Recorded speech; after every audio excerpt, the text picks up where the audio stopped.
Você acompanha Jornal da Rede Alesp. Voltamos com mais um Jornal da Rede Alesp e seguimos com mais informações aqui do Legislativo, do Brasil e do mundo para você, não é, Fábio? Sim, bastante informação até o 12h45. Com certeza. O deputado Tenente Nascimento, do PSL, participou da solenidade de entrega de Laura de Mérito Pessoal aos 70 oficiais e praças do Comando de Bombeiros Metropolitanos aqui de São Paulo. O evento contou com a participação do comandante da região metropolitana, o coronel Jefferson de Mello. O deputado afirmou ser uma honra compartilhar de um momento como esse, em que militares são reconhecidos pela prestação dos seus serviços à sociedade. O parlamentar também saudou a todas as mulheres homenageadas pela corporação na pessoa da capitã PM Silmar Aparecida da Silva, que recebeu a Laura de Mérito Pessoal primeiro grau. Segundo o parlamentar, as mulheres são importantes em todos os locais de trabalho, pois elas fazem sempre a diferença onde estão. Após a solenidade, o deputado visitou o comandante-geral do Corpo de Bombeiros, Coronel Max Mena, e o subcomandante Coronel Silva, quando tratou de projetos de apoio ao Corpo de Bombeiros. Jornal da Rede Alesp. E vamos seguindo agora com mais uma entrevista e vamos falar agora com Aguilar Júnior, que ele foi um prefeito reeleito da cidade do município de Caraguatatuba, litoral norte paulista, e nos fala sobre as projeções para um novo mandato. Bom dia, Aguilar, seja bem-vindo ao Jornal da Rede Alesp. Bom dia, Fábio, bom dia, Lília, bom dia a todos que nos acompanham na Rede Alesp. Prefeito, nesses primeiros 4 anos de mandato, quais foram os principais desafios enfrentados pela sua gestão? Fábio, acho que o mais desafiador foi a gente continuar, melhorar a saúde, né? Eu abri 2 UPAs nesses 4 primeiros anos, abri 4 UBSs, além disso eu criei o programa Pro Mulher, que é um centro de referência de saúde da mulher, e agora, além disso, investi em obras contra enchentes, importantíssimo. Caraguatatuba é uma cidade que chove muito e nós estamos no mesmo nível do mar. Então, obras contra enchentes foram mais de 30 milhões investidos. Criei o programa da regularização fundiária em Caraguatatuba. É uma referência no país. Caraguatatuba, hoje nós temos quase 3 mil títulos entregues já da regularização fundiária e agora tem que enfrentar outros desafios. Prefeito, Caraguatatuba é uma cidade litorânea, né, aqui de São Paulo, e nesse momento aí de pandemia, quer dizer, a gente precisa tomar tantos os cuidados, não estar em lugar de aglomeração, e por ser uma cidade de praias, a gente sabe que quando tem um final de semana de sol, quando tem um feriado prolongado, agora está chegando a época de final de ano, o quanto preocupa ao senhor esse tipo de situação no seu município, no município que o senhor é prefeito? Fábio, preocupa e preocupa muito, porque nós temos um sistema de saúde adequado à nossa realidade, aos 121 mil habitantes que nós temos em Caraguatatuba. Todos os finais de semana, a cidade tem ficado lotada. Então, a gente tem feito um trabalho de conscientização, principalmente com o comerciante da cidade, envolvendo as associações de classe, associação comercial, hotéis e pousadas, associação de quiosques, mostrando para eles que conscientizando em relação ao uso de máscara. E a gente tem feito um trabalho com o governo do estado, autuando pessoas que não utilizam de máscaras e têm feito aglomeração no final de semana. A minha maior preocupação é a partir de agora, que agora já chega a temporada de verão, os dias têm sido mais longos, né? Aqui o sol tem caído por volta das 6h30, 6h40, então dias quentes. Então a gente tem pedido para a população ter essa conscientização e eu devo ter uma reunião com o governo do estado nos próximos dias para que ele seja apoio nessa temporada de verão, né? Que preocupa. Nós temos uma estrutura de saúde, mas é uma estrutura de saúde adequada para a população que nós temos em Caraguá. Prefeito, quem fala é Lilian, né? Bom dia, mais uma vez a Lilian, gente agradece a bom dia. participação. Prefeito, como é que está o setor de turismo hoje em Caraguá? Porque é uma cidade turística, o senhor falou que as pessoas se preocupam, já tem uma logística, uma estatística de quantas pessoas estão indo, Caraguatatuba está recebendo semanalmente durante o fim de semana na cidade? Nós temos números, Lilian, em relação ao ano passado, de setembro, outubro para até agora, maiores do que o ano passado. Os números desse ano são maiores que o ano passado. É visível a população, a quantidade de pessoas que acabam descendo todos os finais de semana.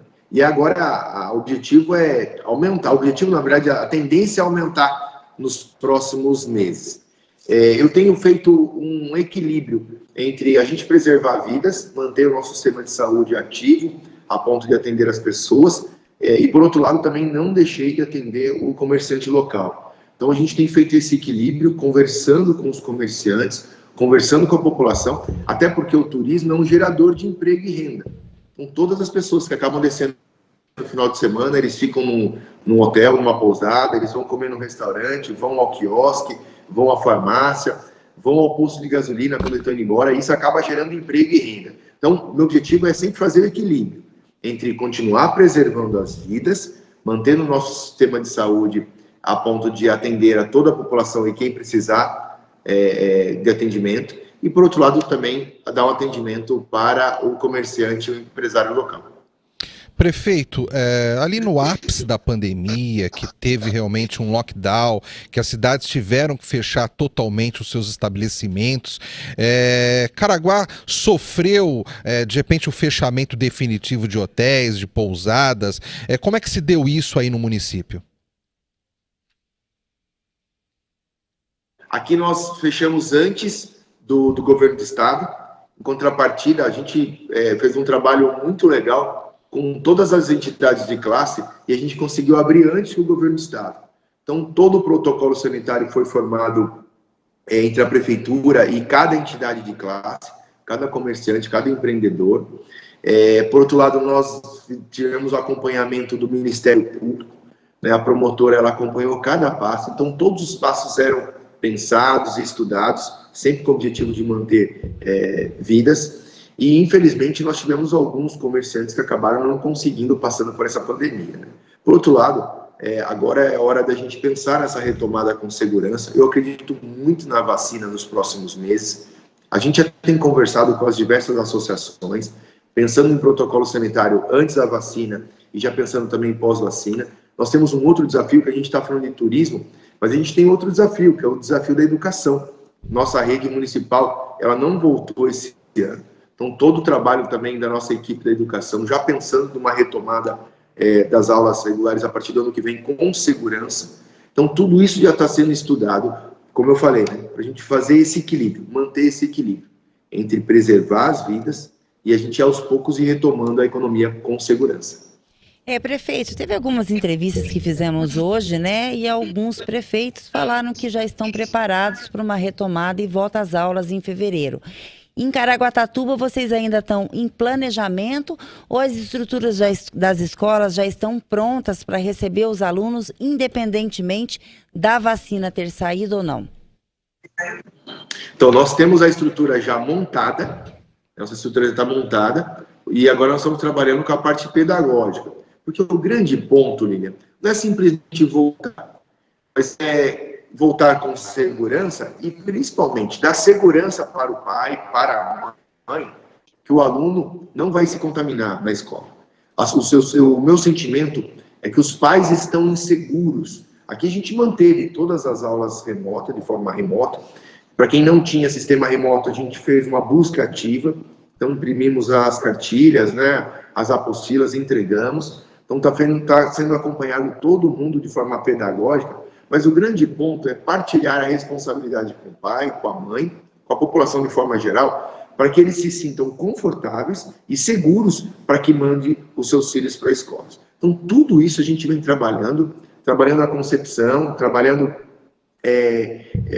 na verdade, trabalhando cada pessoa, entendendo da gravidade e do retorno com segurança. Então, a gente tem feito esse trabalho já desde julho, a gente já vem pensando nesse trabalho. Prefeito, eu gostaria de saber como que se deu a conscientização da população nessa época de pandemia, essa população contribuiu, se todo mundo normalmente usou máscaras, né, desde o começo da pandemia até o momento atual, se nesse momento está havendo algum tipo de relaxamento, né, porque a gente vê relaxamento ocorrendo em diferentes cantos do Brasil, e também saber como foi o comportamento do turista, né, porque a gente sabe que às vezes o turista, quando ele vai para uma cidade a lazer, numa cidade que ele vai apenas passear, curtir, ele faz coisas que às vezes ele não faria na cidade dele. Por exemplo, ele joga muito lixo na rua, etc. Então, gostaria de saber se o turista que visitou Caraguá durante esse tempo, se ele também teve conscientização, usou máscaras e respeitou todos os critérios aí impostos pela prefeitura do município. Vamos lá. Em relação à população da cidade, eu creio que em torno de 97%, 98% da população entendeu e ela respeitou aí a utilização de máscara. Em relação aos comerciantes, olha, foi assim, quase que unânime os comerciantes em cobrar dos seus funcionários, cobrar o uso de máscaras nos seus estabelecimentos, né? São raras as multas que foram aplicadas.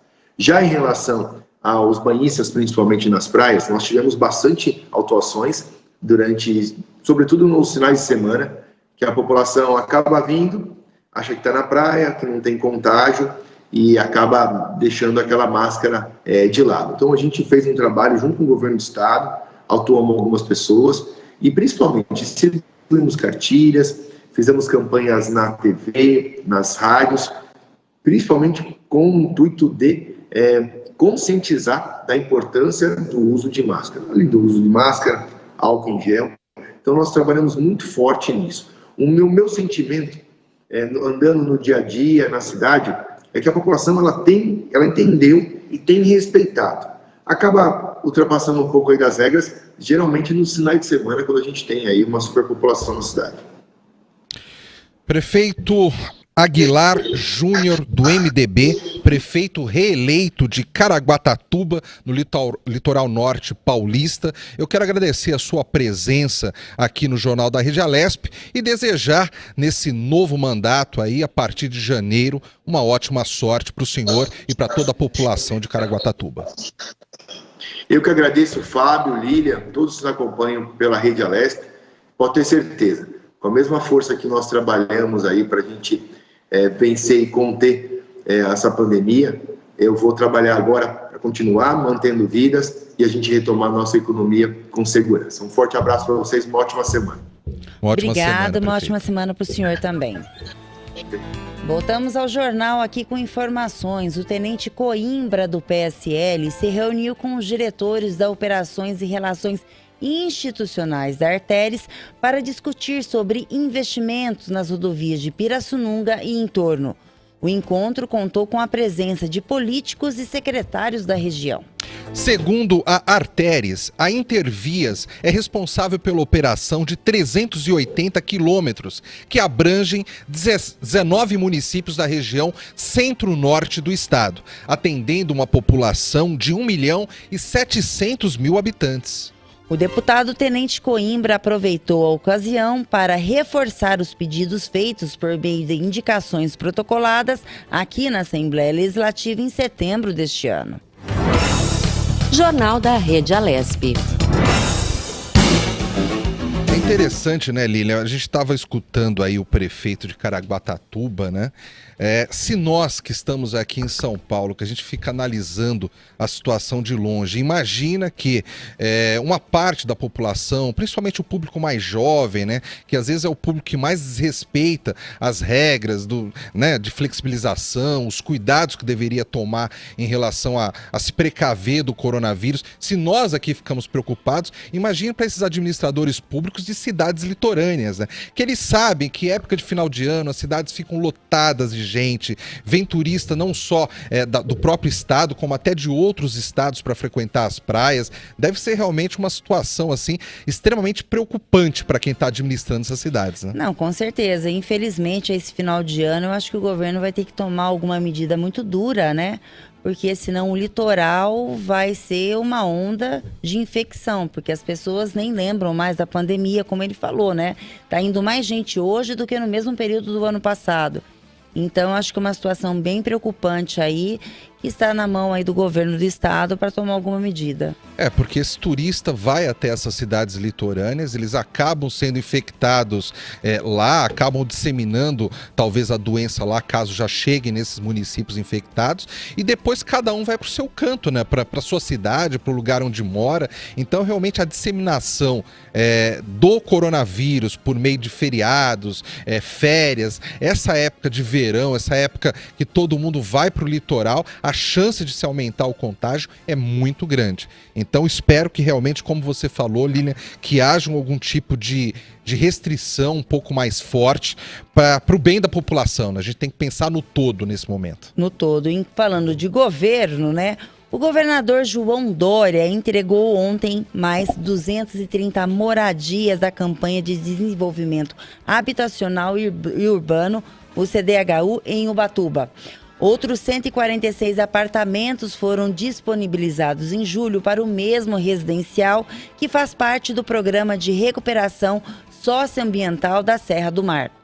A cerimônia de descerramento da placa inaugural ocorreu de forma virtual no Palácio dos Bandeirantes e contou com a participação do secretário de Estado da Habitação, Flávio Amari.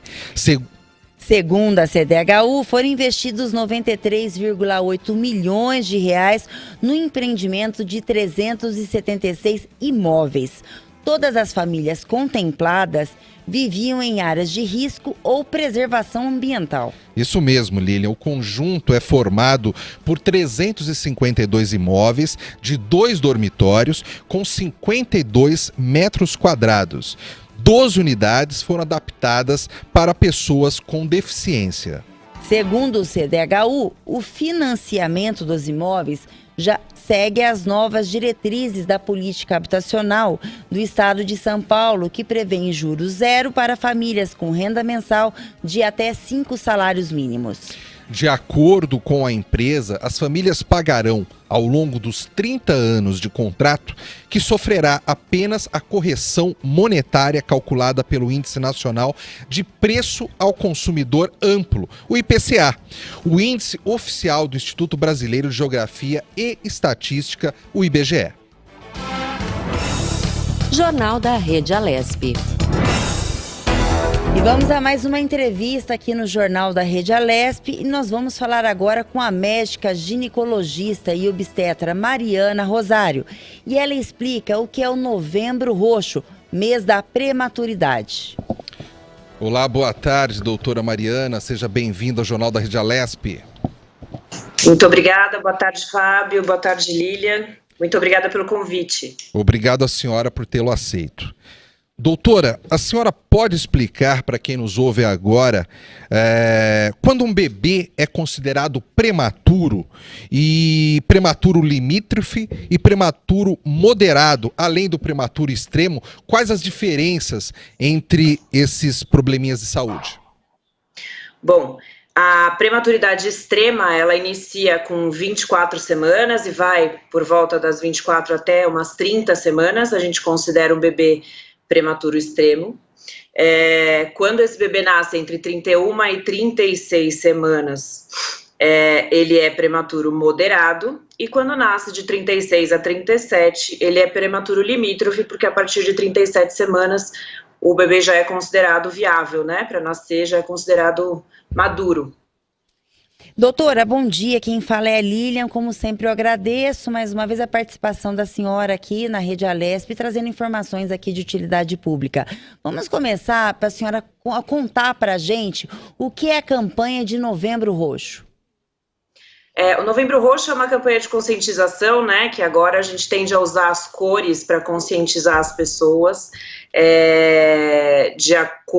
com cada patologia, com cada doença, a gente pega um mês, né, para conscientizar. E o Novembro Roxo está sendo para conscientização da prematuridade. Então, para a gente tentar avisar as pessoas que existem formas da gente tentar combater essa prematuridade e diminuir as chances desses bebês nascerem tão novinhos e com tantos riscos aí por vir. Hoje acontece muitos casos de nascimento de nenês prematuros, doutora? Eu acho que muito menos do que antigamente, né? Porque hoje a gente tem muito mais conhecimento e tem muito mais tecnologia para tentar, como eu disse, evitar com que aconteçam essas alterações na gestação que vão levar o bebê a nascer prematuro. Doutora, apesar de hoje ser menos que no passado, a gente sabe que ainda ocorrem problemas desse tipo. Campanhas como essa, do Novembro Roxo, todas essas campanhas, né, que fazem alusão às cores, né, que de alguma forma acaba conseguindo dialogar com a sociedade, ajuda efetivamente a combater determinadas doenças, a que a população conheça um pouco mais detalhadamente determinadas doenças e possa se precaver ou saber cuidar dessas doenças no futuro? Eu acho que conhecimento, né, e dar técnica para essas pessoas, para elas saberem o que pode acontecer, o que pode levar a uma prematuridade, eu acho que esse é o grande segredo que a gente tem hoje em dia, né? A gente tem todas as mídias sociais aí abertas, internet, tudo à disposição das pessoas, né, para a gente ter um pouquinho de conhecimento a mais e tentar tomar algumas medidas que vão fazer diferença aí nessa gestação. Eu acho que isso é super importante. Isso não só com relação à prematuridade, mas com relação a várias outras doenças também. Doutor, um bebê prematuro, ele tem uma propensão de desenvolver mais fácil as doenças ou ter algum tipo de deficiência crônica? Aí vai depender, né, do tempo de gestação que ele nasceu, né? Ele tem risco, por exemplo, de ter um retardo de desenvolvimento neurológico. Quanto mais cedo esse bebê nasce, mais difícil é esse amadurecimento neurológico. Então, um bebê prematuro extremo aí que nasce nas 24 às 30 semanas, a gente tem que ter um acompanhamento muito rigoroso, né, com ele a vida toda, talvez ele nunca ande, talvez ele nunca fale, e tem bebês que conseguem fazer esse desenvolvimento mais normalmente. Quanto mais tarde ele nasce, né, mais fácil é de acontecer. O sistema imunológico, obviamente, que está totalmente comprometido por conta do amadurecimento mesmo, né, que ele não teve essa oportunidade de amadurecer. E tem várias outras doenças, né, a necrose intestinal, sangramentos, hemorragias cerebrais, esses bebês podem ter logo depois do nascimento. Então são várias coisas que a gente tem que ficar muito de olho logo depois que esse bebê nasce, que geralmente são bebês que ficam na UTI, né, por um tempinho, para ver o que vai acontecer, como vai acontecer, se esse bebê nasceu respirando ou não, se tem que entubar ou não, quando ele vai ter maturidade também de sistema pulmonar para conseguir respirar sozinho, e por aí vai. Doutora, a gente escuta muito falar que o bebê de 7 meses, ele tem menos perigo quando nasce nesse período do que quem nasce com 8 meses. Isso é mito ou é verdade? Aí a gente tem que ver qual que é os 7 meses, né? Porque a gente conta meses por semanas. E se um bebê nascer com 28 semanas, que é os 7 meses que a gente vê, é um bebê extremamente prematuro. E se ele nascer com 8, que seriam 32, é um bebê que tem muito mais chances de ser viável, né? Mas existe esse mito de bebês que nascem um pouco antes e que têm a tendência de amadurecer melhor do que os bebês que nascem com 31, 32 semanas. Isso existe, mas na real, assim, na técnica mesmo, isso não é fato. Isso é apenas acho que algumas pessoas viram que isso aconteceu e tomaram isso por lei, mas isso não é realmente fato. Quanto mais maduro, melhor ele vai ficar, com certeza. Doutora Mariana, eu tenho uma curiosidade. quando existe ali uma gravidez ali, né, do casal, a expectativa com esse filho que vai nascer é muito grande. Então a gente vê os preparativos de pai, de mãe, toda aquela euforia, a família envolvida, né? Então eu imagino que quando chega a informação vinda do médico que a criança pode nascer de forma prematura, é um choque para os pais, né? De que forma vocês, médicos, orientam os pais quando ocorre de ter uma gravidez ali prematura? Que tipo de orientação é dada para esses pais, para que esses pais tenham equilíbrio emocional e saibam lidar com o problema que estão enfrentando naquele momento? Quando a gente detecta, obstetra, por exemplo, né, que um bebê tem chances de nascer antes do tempo, eu acho que a gente tem que primeiramente explicar todo o contexto para essa mãe, né, tratar isso de forma clara com relação a chances e tudo mais. Eu acho que isso a gente tem que deixar claro, e ao mesmo tempo a gente tem que acalentar muito essa paciente do ponto de vista de que a gente tem muita tecnologia hoje, né, na neonatologia, e que a maioria dos bebês conseguem sair tranquilos, né, quando não são prematuros tão extremos. Prematuros extremos, a gente lida com o desconhecido, digamos assim, todos os dias, né? Eu brinco que as mães vão na UTI cada dia elas têm uma notícia, e às vezes essa notícia é diferente do dia anterior, e é muito difícil lidar com isso. Eu acho que nesse momento a nossa função, né, obstetras, né, que a gente fez o parto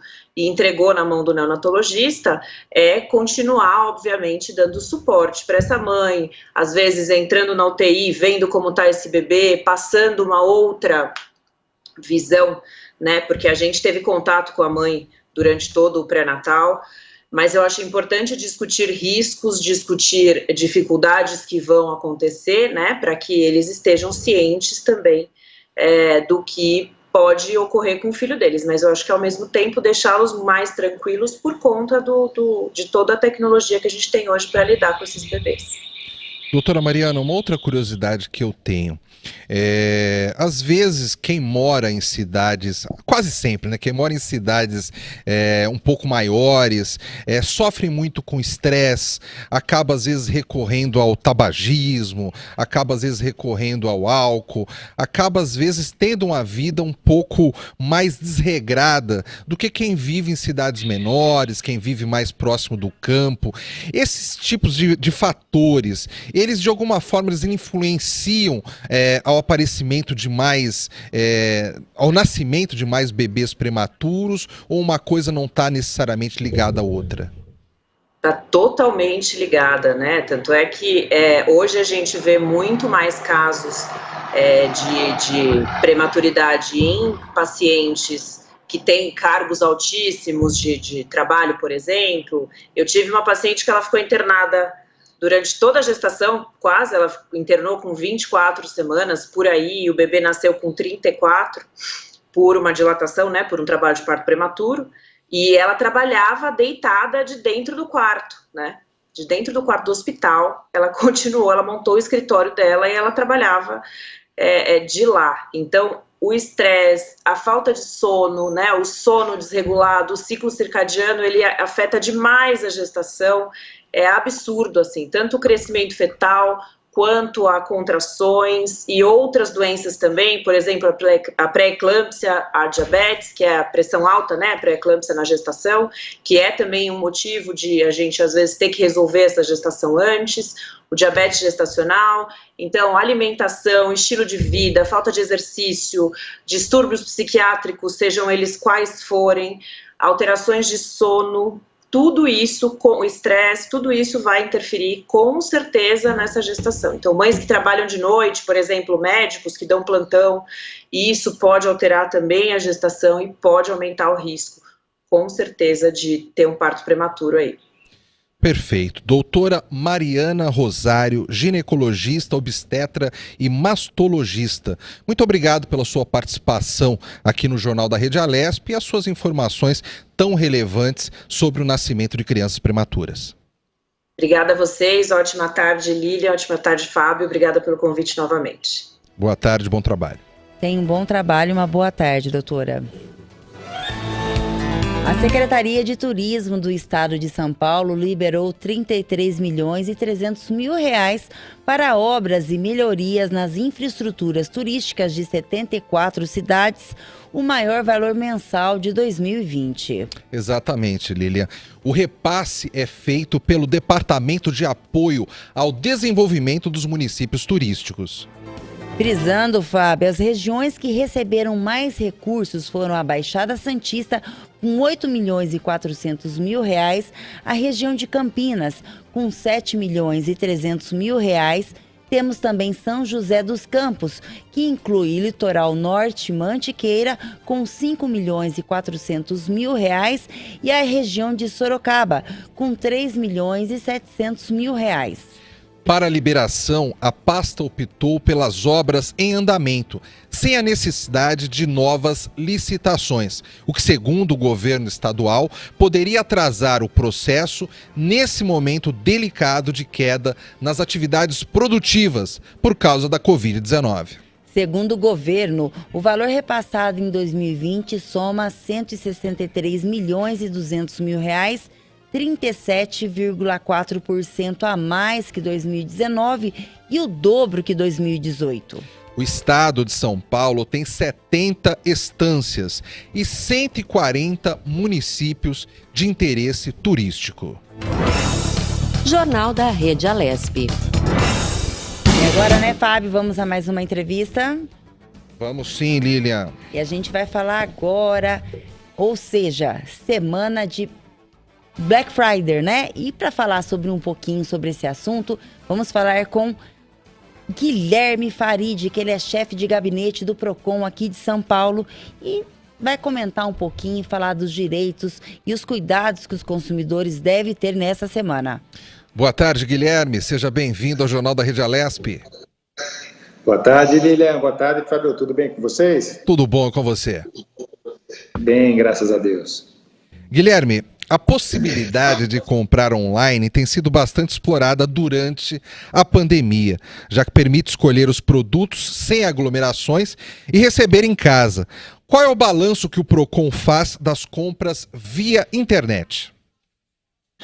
Olha, as compras via internet vieram num bom momento, se potencializaram num bom momento, que é o momento da pandemia, o momento da Covid que a gente tem enfrentado, e tem ajudado nesse sentido justamente a evitar aglomerações, evitar a propagação, o contágio do vírus. Então, nesse aspecto foi muito positiva. Outro aspecto positivo é que o mercado se mantém aquecido, se mantém movimentado, né, de modo que se faculta, se possibilita as pessoas venderem produtos e serviços através da internet, mas ao lado dessas vantagens vem uma preocupação. E a preocupação está relacionada diretamente às dificuldades que o consumidor enfrenta no pós-venda, né? Depois que ele realiza a compra do produto ou serviço, as reclamações têm aumentado muito. Aqui na Fundação Procon, pela primeira vez na história, o histórico de reclamações por compras online passou aquelas instituições que sempre eram as primeiras colocadas, telefonia, instituições bancárias, empresas de viagem. Hoje, o principal índice de reclamação é compras online. Então, o consumidor precisa ficar muito esperto na hora de fazer a sua compra. Guilherme, quem fala é Lilian, né? Boa tarde e muito obrigada aí por estar presente no nosso jornal, dando bastante dicas de utilidade pública, principalmente para o consumidor. Vamos falar hoje da semana da agora, né? Da semana da Black Friday, a tão esperada semana que os consumidores ficam esperando pelas grandes promoções e também, com isso, grandes compras. Quais seriam as dicas que você daria para o consumidor para que ele possa aproveitar esses descontos e não cair em golpes comprando online também? E como saber se o site ele é verdadeiro e seguro? Olha, uma dica muito importante que é preciso o consumidor estar atento. Verifique o preço do produto que ele está comprando com antecedência. Sei que a Black Friday é essa semana, mas nos vários buscadores de produtos da internet é possível verificar a variação que aquele produto teve nos últimos meses, de modo que o consumidor, na hora da compra na Black Friday, tenha certeza realmente de que está comprando com desconto e não, né, caindo na black fraud, onde se compra pela metade do dobro. Ou seja, o fornecedor aumenta o preço do produto para depois dar um desconto que, na verdade, nunca existiu. Então, com relação à oferta de produtos, essa é a principal atenção. Com relação à segurança, ponto número 1, consulte no site do PROCON o serviço Evite esses sites. São sites de compras online que o PROCON já identificou que dão problema e que vão dar problema novamente e está avisando os consumidores. Não comprem nesses sites. O consumidor estará comprando uma dor de cabeça. E uma dica adicional que a gente costuma orientar é evite clicar em links. Desconfie quando o produto ou o serviço te procurar, né? Hoje os criminosos estão se sofisticando cada vez mais, criando inclusive páginas dublês, né? A página é idêntica à daquele e-commerce, à daquela loja que você costuma comprar, mas você vai comprar, não vai receber o seu produto, só depois vai perceber que caiu num golpe. Então, procure acessar através dos buscadores da internet o site diretamente. Evite clicar em links. Guilherme, eu tenho uma curiosidade aqui, porque já há vários anos na minha carreira jornalística, sempre quando vai chegando a época de Black Friday, uma das pautas que a gente costuma fazer sempre é essa coisa de lojas que vendem pela metade do dobro, como você mesmo aí brincou. E eu gostaria de saber o seguinte, se todos os anos a gente tem a mesma preocupação, é porque todos os anos tem empresa agindo da mesma forma. Que tipo de penalidade essas empresas que já foram pegas em outras edições do Black Friday fazendo esse tipo de fraude, né? Que tipo de penalizações essas empresas costumam receber? Olha, infelizmente essa prática é mais comum do que a gente imagina, né? Todos os anos as empresas são autuadas, principalmente as grandes varejistas, são autuadas por esse tipo de prática, porque, claro, em alguns produtos fornecem de fato um desconto, mas em outros não, né? Nos outros é uma fraude.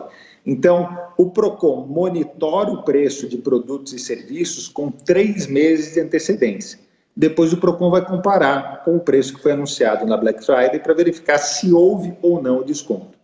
Em não havendo desconto, se caracteriza propaganda enganosa, uma prática abusiva e a empresa é sancionada com uma multa administrativa aqui no PROCON, que é do valor de R$ 600 até 10 milhões e 200 mil reais, a depender do porte econômico da empresa.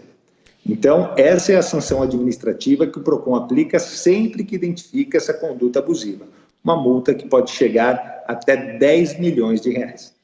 O Guilherme, a gente sabe que existem muitas lojas que não possuem sites e vendem através de redes sociais. Legalmente isso é permitido? Olha, é permitido. Não existe vedação de venda de produtos e serviços através das redes sociais. O que há, sim, é uma preocupação dos órgãos de proteção e defesa do consumidor no sentido de verificar se aquele perfil da rede social que está exercendo uma atividade comercial está se identificando corretamente. Ou seja, ele fornece o endereço, ele fornece o telefone, ele fornece o CNPJ, o nome da empresa, porque, por lei, a empresa tem que fornecer esses dados, seja qualquer o meio de venda, seja através de um site próprio, através de um marketplace, através das redes sociais. Então, o consumidor, quando for comprar através da rede social, tem que ficar atento se esses dados estão disponíveis. Porque amanhã, se ele vier a ter um problema, ele tem a quem recorrer, ele tem como denunciar. Agora, se ele faz a compra sem verificar esses requisitos, pode sim estar caindo num golpe, ou se não for um golpe, receber eventualmente o produto, vai ter uma dificuldade amanhã para exercitar o seu direito, seja o direito de troca, direito de garantia, direito de arrependimento. Então, essa é uma dica importante para quem vai comprar na rede social, verificar se há identificação da empresa. Se não houver, a regra é clara, não compre. Ô Guilherme, eu quero ainda falar sobre essa coisa das penalizações, das multas, porque você deu uma informação aí pra gente que eu achei bastante interessante. Você disse que a multa ela pode chegar para as empresas que praticam aí esse tipo de crime de R$ 600 até 10 milhões de reais. O que diferencia uma multa dessa de 600 para uma que pode chegar até 10 milhões? E sem citar nomes de empresas, eu gostaria de saber se já teve alguma empresa brasileira que chegou nesses 10 milhões ou chegou perto disso. Olha, já chegaram sim, e é mais comum do que se pensa. O cálculo da multa, ele é realizado de acordo com o porte econômico da empresa, né? E existe esse teto aqui no PROCON de 10 milhões de reais. Então, a multa, geralmente, ela gira em torno de 1 a 8% do faturamento bruto mensal que aquela empresa tem. Então, empresas que têm um faturamento muito alto, né, acabam tomando uma multa no teto legal que o PROCON pode aplicar, que é no valor de 10 milhões. Existem, sim, muitas empresas, principalmente as empresas de tecnologia, né, que são autuadas no teto legal, de 10 milhões de reais. Perfeito. Guilherme Farid, chefe de gabinete do PROCON São Paulo. Eu quero agradecer a sua presença aqui no Jornal da Rede Alesp. Eu que agradeço a oportunidade aqui de esclarecer aos consumidores os direitos e as principais orientações na Black Friday. Boa tarde, boa semana, bom trabalho. Obrigado. Bem, vamos lá, né? O Poupa Tempo de Santo André passou a contar com os serviços da campanha de saneamento básico do estado de São Paulo, a Sabesp. Entre as opções disponibilizadas pela agência estão alteração cadastral, aferição de hidrômetro, conta de água e esgoto, ligação de água, entre outras. Para a comodidade e segurança da população, a Sabesp pede aos clientes que deem preferência aos serviços online sem necessidade de ir à unidade para solicitá-los. A companhia disponibiliza a agência virtual no site www.sabesp.com.br e o aplicativo Sabesp Mobile para celulares com sistema operacional Android ou iOS. Outra opção é a central de atendimento telefônico pelos números 195 e 0800 011 9911, da região metropolitana de São Paulo e região Bragantina, e 0800 055 0195 para demais cidades do interior e litoral.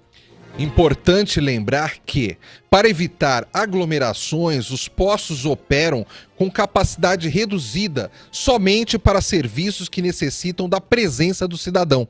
As atividades funcionam mediante agendamento prévio, que deve ser marcado pelo portal do Poupa Tempo. Anota aí, www.poupatempo.sp.gov.br ou aplicativo Poupa Tempo Digital.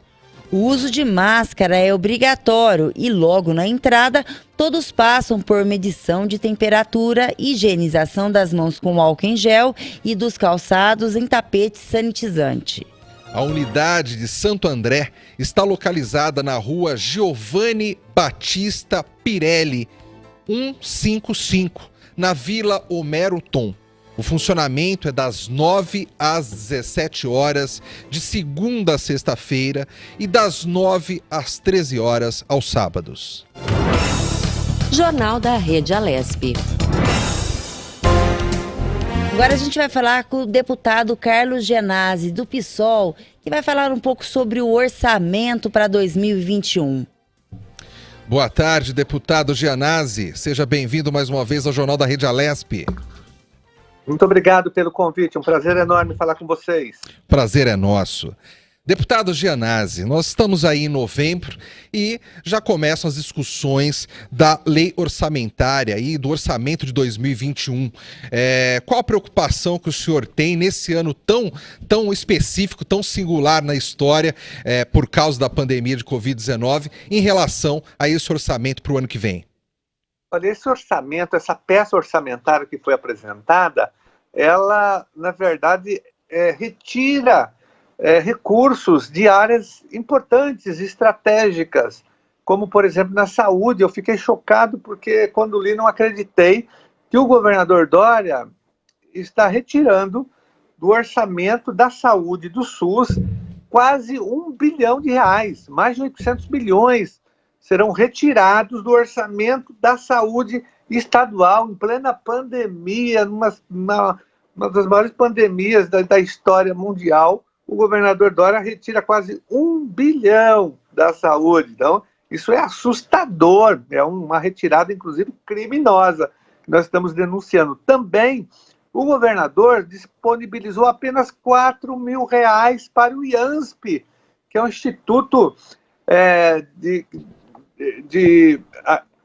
médico, né? O instituto que acompanha de assistência médica para os servidores estaduais. O IANSP precisa de financiamento, precisa aumentar o financiamento e, no entanto, só foram destinados R$ 4.000. Eu fiquei chocado novamente. Então, é um orçamento perigoso. Ele é totalmente antipopular, antipovo, antiprestação de serviços públicos para a população. Deputado, só uma curiosidade. Quando o senhor fala que foi destinado ao IANSP apenas R$ 4.000, nós estamos falando o quê? De um aumento de R$ 4.000 em relação ao ano anterior? Ou nós estamos falando de R$ 4.000 tão somente? Somente R$ 4.000, porque o que o governo está considerando?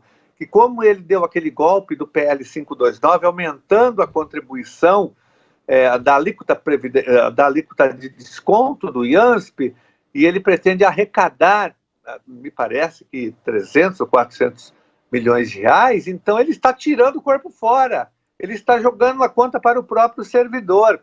Ou seja, não vai mudar nada, o hospital vai continuar sucateado, com falta de funcionários, falta de remédios, os convênios pelo interior paulista e Grande São Paulo continuarão sendo deficitários e em crise, porque não haverá mudança alguma. O governo, na verdade, está tirando o corpo fora no financiamento do IANSP. A grande luta que nós temos hoje é que o governo, que o Estado invista no mínimo 2% por servidor público. Porque hoje quem sustenta o hospital é o servidor público, ele tem um desconto de 2% no seu salário. E o Estado não faz a sua contrapartida de 2%. Essa é a luta. Isso é o que poderia amenizar a situação do IANSP, todo o Estado de São Paulo, inclusive nos CEAMAS e nos convênios com os hospitais, com as clínicas, com os laboratórios. Mas o governo dá um golpe, aprova o 529, que já virou lei, aumenta a alíquota de contribuição, ou seja, intensificando o confisco dos salários dos servidores. Na prática é isso que vai acontecer, como ele fez agora com os aposentados e pensionistas. Então, é isso que vai acontecer. O governo só vai investir R$ 4.000 e nada mais do que isso. Oi, deputado, quem está falando é a Lília, a gente agradece, o senhor é muito bem-vindo sempre aqui ao jornal, sempre à disposição, lutando pelo povo, lutando pela sua bandeira. Falando em orçamento para 2021, o que o senhor tem a falar sobre o orçamento em relação à educação?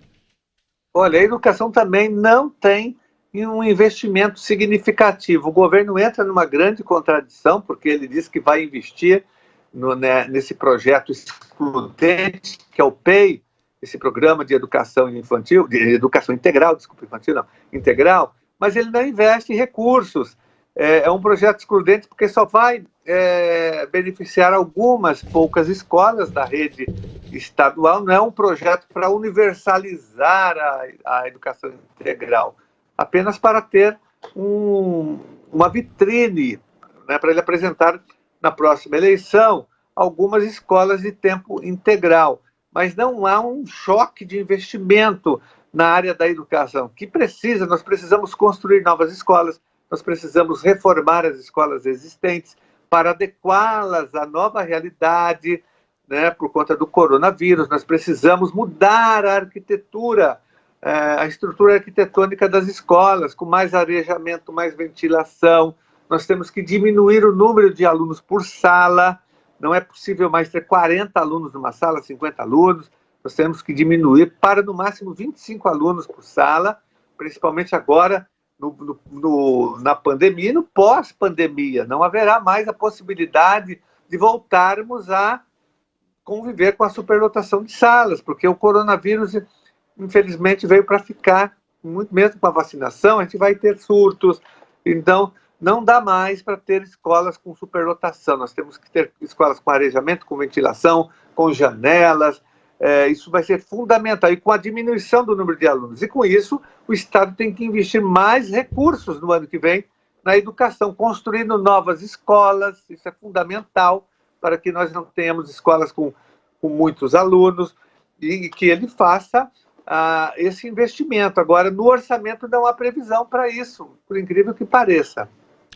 Deputado Carlos Gianazzi, do PSOL, eu quero agradecer a sua presença aqui no Jornal da Rede Alesp e tenho certeza que durante aí essas discussões em relação a esse orçamento que devem ocorrer aí pelos próximos dias, com certeza ouviremos o senhor novamente aqui, até para atualizar a gente do que está acontecendo.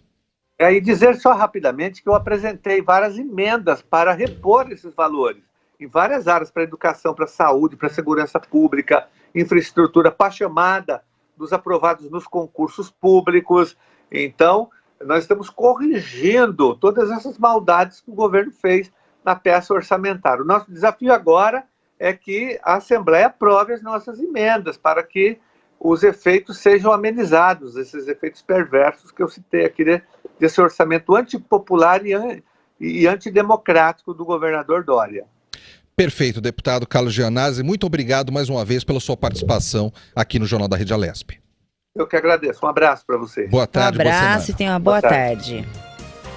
Estamos chegando no fim aqui do segundo bloco e vamos aos destaques que marcaram ele. O deputado Tenente Nascimento, do PSL, participou da solenidade de entrega de Laura de Mérito Pessoal aos 70 oficiais e praças do Comando de Bombeiros Metropolitanos aqui do estado de São Paulo. O evento contou com a participação do comandante da região metropolitana, Coronel Jefferson Melo. O parlamentar afirmou ser uma honra compartilhar de um momento como esse, em que militares são reconhecidos pela prestação dos seus serviços à sociedade.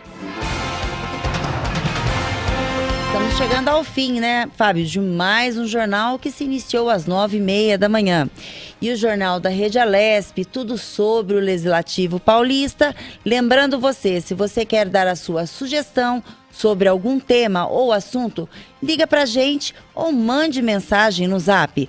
O número é 11 99232 5950 e deixa lá a sua mensagem.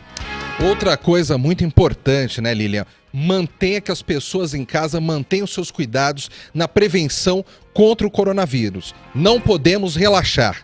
Por hoje é só. Obrigado pela sua audiência e até o próximo Jornal da Rede Alesp.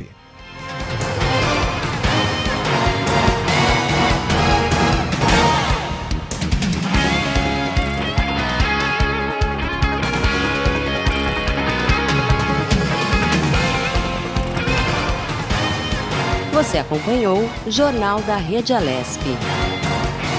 Tudo sobre o Legislativo do Estado de São Paulo.